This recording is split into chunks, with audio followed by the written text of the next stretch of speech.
Hi friends, అందరికీ నమస్కారం. టేలిపిక్ ఛానల్కి మళ్ళీ మీకు తిరిగి స్వాగతం. మనము లాస్ట్ వీడియో పార్ట్ 1 అని చెప్పలేదు నేను, కానీ అది పార్ట్ 1 అనమాట. లాస్ట్ వీడియో ఎక్కడి వరకు మాట్లాడుకున్నాము? వశిష్ఠుల వారి ఆత్మహత్య ప్రయత్నాలు ఆపడం వరకు మాట్లాడుకున్నాము. దాని తర్వాత వశిష్ఠుల వారికి వేదోచ్చారణ వినిపించేసరికి ఆయన అదే లాస్ట్ వాడుకున్నాం కదా, ఆయన మనవడి గురించి ఆయన ఆలోచించి ఆయన మనవడి కోసం వేచి ఉండడాన్ని గురించి మనము మాట్లాడుకున్నాము. ఈ వీడియోలో దాన్ని కంటిన్యూషన్ అనమాట. ఇది పార్ట్ 2 లాక్ అనమాట. ఒకే వీడియో తీశాను కానీ చాలా లెంగ్త్ వచ్చింది, అందుకే రెండుగా చేశాను. దాని తర్వాత స్టోరీ ఇప్పుడు కంటిన్యూ చేద్దాము. అప్పటి నుంచిను ఈ అదృశ్యంతిని చూసుకోవడం, అంటే తన యొక్క కోడల్ని బాగా చూసుకోవడం కానీ తన మనవడి కోసం ఎదురు చూస్తూ ఉంటాడనమాట. ఇది ఇలా ఉండగా కల్మాష్పాదుడు తన దానవ రూపంలో మొత్తం అరణ్యమంతా తిరుగుతూ నరమాంసం భక్షిస్తూ ఉంటాడనమాట. ఇలా తిరుగుతూ ఒకసారి ఈ అదృశ్యంతి దగ్గరికి వచ్చి అదృశ్యంతిని తినబోయే టైంలో అదృశ్యంతి వేడుకుంటుంది వశిష్ఠుల వారిని, శక్తి కోసం వేడుకుంటే వశిష్ఠుల వారు కరుణించి తన యొక్క కమండలం నుంచి నీళ్లు తీసుకొని ఆ యొక్క కల్మాష్పాదుని మీద చల్లుతారనమాట. అలా చల్లిన వెంటనే ఆయన తన యొక్క మనుష్య రూపంలోకి మారిపోయి తన శాప విముక్తి కలుగుతుందనమాట ఆ యొక్క కల్మషపాదుడిని. సరే, దీని తర్వాత ఎవరి దారి వారిది అన్నట్టుగా వీరి ఆశ్రమానికి చేరుకుంటే ఈయన తన రాజ్యానికి వెళ్ళి తన రాజ్య ప్రజల్ని బాగా చూసుకుంటూ ఉంటాడనమాట. ఇలా చూసుకుంటూ ఉండగా తన యొక్క భార్య అయిన కల్మాష్పాదుని భార్య మదయంతి ఒక విషయం చెప్తుంది. ఏంటి అంటే పూర్వము ఆయన దానవ రూపంలో ఉన్నప్పుడు జరిగిన సంఘటన అనమాట. ఏంటి అంటే ఆయన అలా దానవ రూపంలో అరణ్యం అంతా తిరుగుతూ ఉంటాడు కదా, దొరికిన మనిషినల్లా చంపుకొని తినేటప్పుడు. అలా ఒకానొకసారి ఏమవుతుంది అంటే ఒక కపుల్ అక్కడ వాళ్ళ సాంగత్యంలో ఉండగా ఈయన బ్యాక్ నుంచి, అంటే వెనక నుంచి వచ్చి ఆ యొక్క పురుషుడు ఎవరైతే ఉన్నాడో ఆయన్ని భక్షిస్తాడనమాట. అలా ఆ మధ్యలో ఉండగానే ఈయన భక్షిస్తాడు, అంటే చంపేసి భక్షిస్తాడు. ఇది గమనించిన ఆయన యొక్క పత్ని ఎవరైతే ఉన్నారో ఆమె పేరు వచ్చేసి అంగీరసి అనమాట.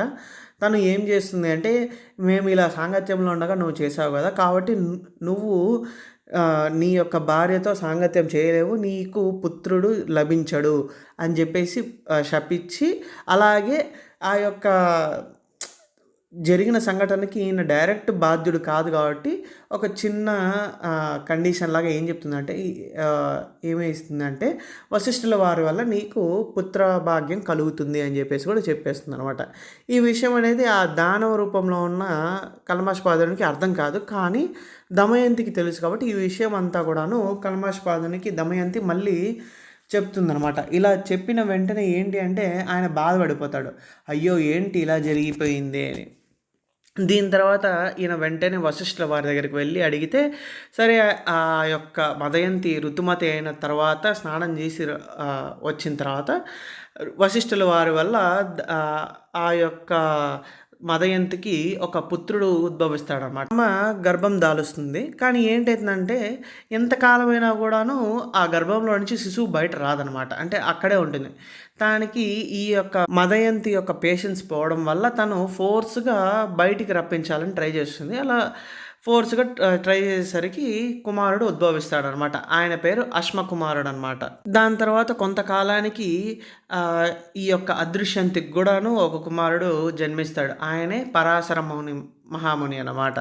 అంటే ఏంటి మనకు తెలిసిందే కదా, ఏంటి ఫస్ట్ అంటే ఈ యొక్క మదయంతి కన్నా ముందే అదృశ్యంతి గర్భవతి అయింది. కానీ ఏంటి అంటే ఆ యొక్క గర్భంలో ఉండగానే వశిష్ఠుల వారు ఎన్నో లెసన్స్ అవన్నీ నేర్పించడం కానీ, అంటే అలా ఆ వేద మంత్రోర్చన అవన్నీ కూడాను ఆయన నేర్పిస్తూ ఉన్నాడు. కాబట్టి కొంచెం లేటుగా వీళ్ళ తర్వాత, అంటే ఏంటి మదయంతికి జన్మించిన తర్వాత పరాశరుడు జన్మిస్తాడనమాట. ఈయన పరాశర మహాముని ఎంతో గొప్పవాడు. మనం చాలాసార్లు విన్నాం కూడా పరాశరుని గురించి. ఆయన చిన్నప్పటి నుంచి కూడాను ఎంతో కాన్సన్ట్రేటెడ్గా ఎంతో అన్నీ బాగాను ఆ యొక్క తపస్సు కానీ అవన్నీ చేసుకుంటూ ఉంటాడనమాట. అలా చేస్తూ ఒకానొక టైంలో ఈ యొక్క తన తండ్రి కానీ తన యొక్క చిన్నతండ్రులు కానీ వీళ్ళ గురించి విషయం తెలుసుకున్నాక ఎంతో కోప్పడి ఒక దీక్ష స్టార్ట్ చేస్తారనమాట. ఏంటి అంటే ఈ అందరినీ కూడాను, క్షత్రియులనే కాదు అసలు మొత్తం లోకాన్నే నాశనం చేయాలన్న దీక్షని ఈయన పూనుకుంటాడు. ఈ యొక్క విషయం తెలుసుకున్న వశిష్ఠుల వారు వెంటనే వచ్చి పరాశరునికి చెప్తాడనమాట. ఏంటి పూర్వం జరిగిన ఒక స్టోరీ చెప్పి, దాని తర్వాత ఆ స్టోరీ విన్నాక నువ్వు ఈ దీక్షను ఉంచుకుంటావా లేకపోతే వదిలేస్తావా నీ ఇష్టం అన్నట్టుగా అని చెప్పేసి ఆయన ఒక కథ స్టార్ట్ చేస్తాడు. ఈ కథ ఎక్కడిది అంటే కృతవీర్యుని గురించి అనమాట. పూర్వం ఏమైతుంది అంటే కృతవీర్య మహారాజు ఒక యజ్ఞాన్ని తలపెట్టి తన యొక్క ధనరాశినంతాను భృగువంశీయ బ్రాహ్మణులకు అర్పించేస్తాడనమాట. ఎందుకు వీళ్ళకి అంటే వీళ్ళే మెయిన్గా ఆయన యొక్క యజ్ఞయాగాదులన్నీ కూడాను చూసుకునేవాళ్ళు అనమాట. అందుకు వీరికి ఆయన తన ధనరాశి మొత్తం ఇచ్చేస్తాడు. అలాగ కొంతకాలానికి ఆయన మరణించిన తర్వాత, కొంతకాలానికి కదలే, ఆయన మరణానంతరం ఏమవుతుంది అంటే ఈ యొక్క కృతవీర్యుని పిల్లలు ఎవరైతే ఉన్నారో వాళ్ళకి ఈర్ష్య కానీ అహంకారం కానీ ఎక్కువ ఉంటుంది. వీళ్ళు ఏమి అంటే ధనరాశి మొత్తం కూడాను ఈ యొక్క బ్రాహ్మణులకి ఇచ్చేసాడు కదా, కాబట్టి వీళ్ళ రాజ్యానికి కొంచెం పూర్ అయిపోతుంది. ఎందుకు తన ధనరాశి అంతా పోయిన తర్వాత రాజ్యంలో ఏం మిగిలింది తీసుకొని మళ్ళీ రాజ్యం నడిపించడానికి అన్నట్టుగా వీళ్ళు అర్థం చేసుకొని ఏంటి అంటే అప్పటి నుంచి ఈ యొక్క బ్రాహ్మణుల పైన పడి విరుచుకుపడేవాళ్ళు అనమాట. ఈ విషయం తెలుసుకున్న వీళ్ళు ఈ యొక్క బ్రాహ్మణులంతా ఏం చేస్తారంటే కొంతమంది వచ్చేసి తమ ధనాన్నంతా కూడాను తిరిగి ఇచ్చేస్తాడు. ఎవరికి? ఆ యొక్క కృతవీర్య కుమారులకి. కొంతమంది అయితే తన ధనరాశిని అందరికీ పంచిపెట్టేయడం కానీ, వీళ్ళకి రివర్స్ ఇవ్వకుండా పంచిపెట్టాడు. అలాగా ఉండగా కొంచెం ఇంత 100% పార్ట్లో చిన్న పార్ట్ వాళ్ళు ఏం చేస్తారు అంటే ధనరాశి ఎవరికి ఇవ్వకుండా, వీళ్ళకి తిరిగి ఇవ్వకుండా వీళ్ళు వీరికే కావాలన్న ఉద్దేశంతో భూమి తవ్వి దాంట్లో పెట్టేస్తారనమాట. ఈ విషయం అనేది ఈ కృతవీర్యుని కుమారులకి తెలుస్తుంది అనమాట. అది తెలియగానే వీళ్ళ మీద అందరి మీద ఒక కన్నేసి ఉంచుతారు. దాంట్లో కూడాను ఒకడి వద్ద ఎక్కడుందో ఆ యొక్క ధనరాశి ఎక్కడుందో తెలుసుకొని భూమిని తవ్వి ఆ ధనరాశిని తీసుకొని వాడిని చంపేస్తారనమాట. దీని తర్వాత ఏమవుతుంది అంటే మిగతా వాళ్ళు కూడాను ధనరాశిని అంతా కూడా వాళ్ళ దగ్గరే దాచిపెట్టుకున్నారని చెప్పి డౌట్ వస్తుంది వీళ్ళకి. మనకు తెలిసిందే ఒక్క చెత్త మొక్క వల్ల మిగతా మొక్కలన్నీ పాడైపోతాయని. ఆ టైప్లో ఈ కొంత పార్ట్ వల్ల మ్యాక్సిమం మెజారిటీ పార్ట్ ఎవరైతే తన ధనరాశిని లేకుండా వదిలేసుకున్నారో వాళ్ళందరూ కూడాను ఆ యొక్క కర్మని అనుభవించాల్సి వస్తుంది. వెంటనే ఈ కృత కుమారులందరూ కూడాను వీళ్ళ మీద పడి, ఈ భృగవంశ బ్రాహ్మణుల మీద పడి మొత్తం తమ ధనాన్ని దొరికిన వాడి దగ్గర దొరికినన్ని చంపేసి, దొరికితే ధనాన్ని చేజిగించుకోవడము, ఇలాంటి పనులన్నీ చేసి మొత్తం అందరినీ వృద్ధుడు, ఇప్పుడే పుట్టిన పసివాడు అని ఏది చూడకుండా అందరినీ చంపేస్తారనమాట. అలా ఈ జరిగే సంఘటన టైంలో ఏమైందంటే కొంతమంది ఆడవాళ్ళు ఇక్కడి నుంచి తప్పించుకొని హిమవత పర్వతానికి పారిపోతారన్నమాట. హిమాలయాల వైపు పారిపోతారు. ఇలా పారిపోయిన వాళ్ళల్లో ఒకరు గర్భవతి అని ఈ యొక్క కృత కుమారులు తెలుసుకుంటారు. వెంటనే ఆ యొక్క గర్భంలో ఉన్న శిశువుని కూడా చంపేయాలి అన్న ఉద్దేశంతో వీళ్ళు ఇక్కడికి వస్తారు. కానీ వీళ్ళు ఇక్కడికి వచ్చే టైంకి ఏమవుతుంది అంటే ఆ యొక్క బ్రాహ్మిణి ఎవరైతే ఉందో జన్మనిస్తుంది అన్నమాట ఒక పుత్రునికి. ఆ జన్మనిచ్చిన పుత్రుడు ఔర్యుడు అనమాట. ఆయన పేరు ఔర్యుడు. ఆ పుత్రుని యొక్క తేజస్సు వల్ల ఈ యొక్క క్షత్రియ విభాగానికి అంతా కూడా కళ్ళు పోతాయి అనమాట. అందరూ కూడా అందులైపోతారు. అలా అయిపోయి కొంతకాలము వీళ్ళు అంధత్వం అనుభవించిన తర్వాత ఈ యొక్క బ్రాహ్మణి ఎవరైతే ఉందో తన దగ్గరికి వచ్చి కోరుకుంటారు, మాకు మా అంధత్వాన్ని తీర్చి మా యొక్క కంటి చూపుని మళ్ళీ మాకు ప్రసాదించండి అన్నట్టుగా వేడుకునేసరికి తను చెప్తుందనమాట, మీ యొక్క అంధత్వానికి కారణం నేను కాదు, నా పుత్రుడు. కాబట్టి మీరు వాని దగ్గరికే వెళ్ళి దీని గురించి అడగండి, నేనేమీ చేయడానికి లేదు అన్నట్టుగా చెప్పేసరికి వెంటనే వీళ్ళందరూ కలిసి ఔర్యుని దగ్గరికి వచ్చి కోరుకుంటారు. ఏంటి అంటే మాకు ఈ అంధత్వం తొలగాలన్నట్టుగా కోరుకుంటాడు అనమాట. కానీ ఏమవుతుందంటే ఈ యొక్క ఔర్యుడి దగ్గరికి వచ్చే కొద్దీ ఏమవుతుందంటే ఆయన యొక్క తపశ్శక్తి వల్ల ఆ క్షత్రియులు అక్కడికక్కడే భస్మీపటం అయిపోయి మరణిస్తారనమాట. అట్లా అక్కడికి ఆ కథ కంప్లీట్ అవుతుంది. కానీ ఏమవుతుంది, ఔర్యుడు అక్కడితో ఆగకుండా తన తపస్సుని అలా కంటిన్యూ చేస్తూనే ఉంటాడనమాట.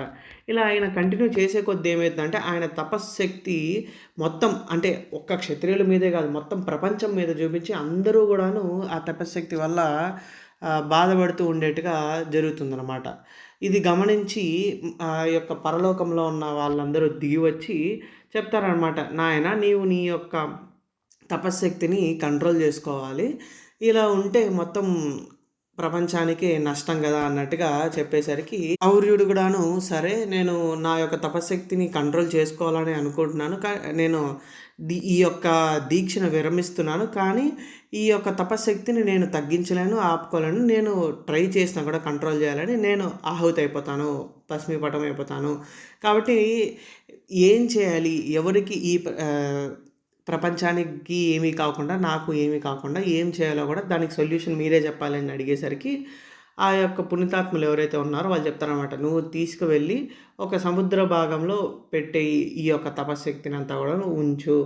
ఆ యొక్క సముద్ర భాగంలోనే ఇది మండి మండి అలానే అంటే ఆ చుట్టూ ఉన్న నీళ్ళ వల్ల అది అలా అంటే ఒక స్టేబుల్ పొజిషన్కి వచ్చేస్తుంది అని చెప్పేసి చెప్తారనమాట. దానికి ఆయన ఒప్పుకొని హిమవత్ పర్వతం ఉత్తర భాగంలో ఒక చోట అది వదిలేస్తాడనమాట. ఆ వదిలిన తర్వాత ఏమైతుంది అంటే ఇప్పటికి కూడాను ఆ యొక్క అగ్ని ఆ తపశ్శక్తి వల్ల రాక్షసదుములే కాదు చెట్లు ఎన్నో మహావృక్షాలు కూడా కాలిపోతూనే అలానే ఉన్నాయి అని ఇదనమాట.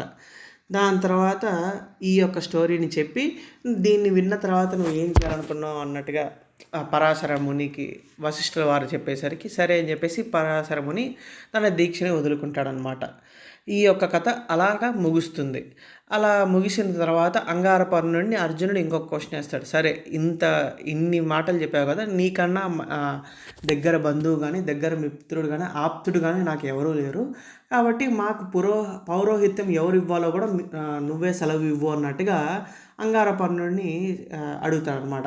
దానికి అంగారపర్ణుడు ఏం చెప్తాడు అంటే ఇక్కడికి ఆనంత దూరంలో ఉత్కోచ పుణ్యక్షేత్రంలో దౌమ్య మహర్షి అనే ముని ఉన్నాడు. ఆయన వద్దకు వెళ్ళి ఆయన దగ్గర పౌరోహిత్యం తీసుకోండి.